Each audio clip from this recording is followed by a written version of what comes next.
Hey folks, and welcome to week 15. This week, you're going to watch the week 15 video.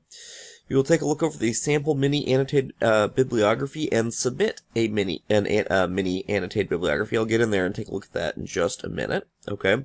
Watch the video called Writing in the Real World. This is just sort of about how we write. This is getting you prepared to write your draft of Essay 4.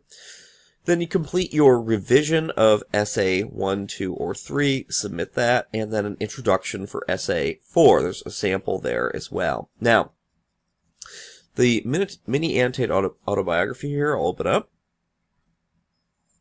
Okay.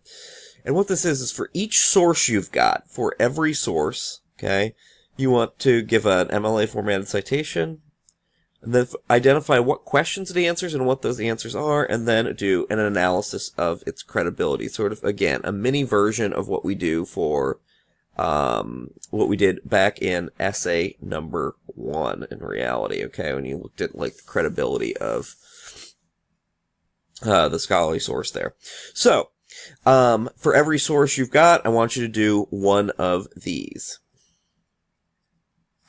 The only other thing I want to note this week, obviously you've got your revision of Essay 1, 2, or 3 due, is that we'll give you guys into finals week to submit your final draft of Essay 4. So that does mean that we've got some time to work on the writing of this. I really want this to be our last week focusing on the research end of things. I want to make sure that the research you've got is credible, it's strong, and that you understand it. Okay, and then we'll get into working on the writing of things starting next week, okay? Any questions? Don't hesitate to let me know.